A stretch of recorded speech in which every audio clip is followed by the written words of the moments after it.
রাষ্ট্রকে আন্তর্জাতিক আদালতে অবৈধ ঘোষণা করে এ রাষ্ট্র বিলুপ্তির জন্য আন্তর্জাতিক সম্প্রদায়কে এগিয়ে আসতে হবে।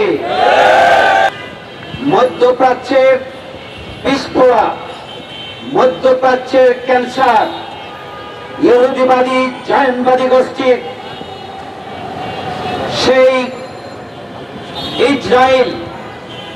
ইসরায়েলের রাষ্ট্রের প্রধান নেতানিয়াহু রক্তখেক, রক্তচুষক এবং একজন নির্মম ঘাতক, যিনি গণহত্যাকারী এবং মানব হত্যাকারী, মানবাধিকার লঙ্ঘনকারী হিসাবে ইতিমধ্যেই বিশ্বের মানুষের কাছে যার কুখ্যাতি ইতিমধ্যেই ছড়িয়ে পড়েছে।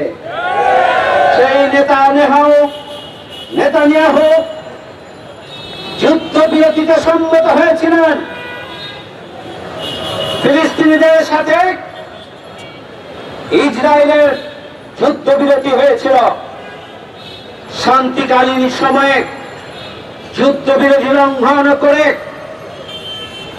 আমাদের ফিলিস্তিনের গাজাবাসীদের নারী, শিশু, পুরুষ নির্বিশেষে গণহত্যা চালিয়ে একদিনে হাজারেরও অধিক মানুষকে তারা হত্যা করেছে।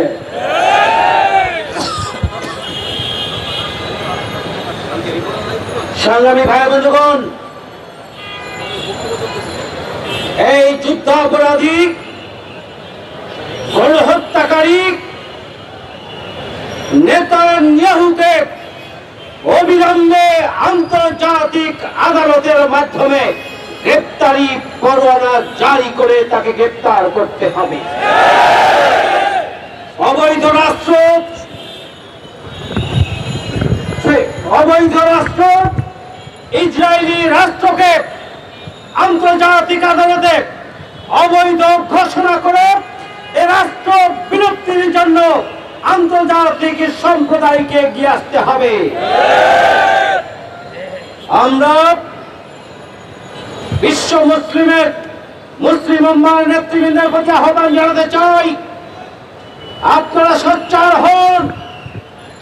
আপনারা কোন আধিপত্যবাদী শক্তির দোসর হিসাবে ভূমিকা পালন করবেন না। প্রত্যেকটি মুসলিম রাষ্ট্র নিজ নিজ অবস্থান থেকে ওই ইহুদিবাদী গোষ্ঠী, ওই নেতানিয়াহুর রাষ্ট্র ইসরায়েলের বিরুদ্ধে শক্তিশালী প্রতিরোধ গড়ে তোলার জন্য আপনাদেরকে সোচ্চার হতে হবে। আপনাদের নিজ নিজ স্বার্থ ভুলে গিয়ে এবং পৃথিবীর বৃহৎ রাষ্ট্রগুলোর আপনারা পক্ষ বিপক্ষের সেই তথাকথিত খেলা বাদ দিয়ে ঈমানের দাবি পূরণের জন্য, বাইতুল মুকাদ্দাসকে রক্ষার জন্য, উদ্ধারের জন্য ফিলিস্তিনবাসীর পাশে এসে দাঁড়াতে হবে। আর ওই নেতানিয়াহু আর ইসরায়েলি রাষ্ট্রের বিরুদ্ধে তীব্র প্রতিরোধ গড়ে তুলতে হবে।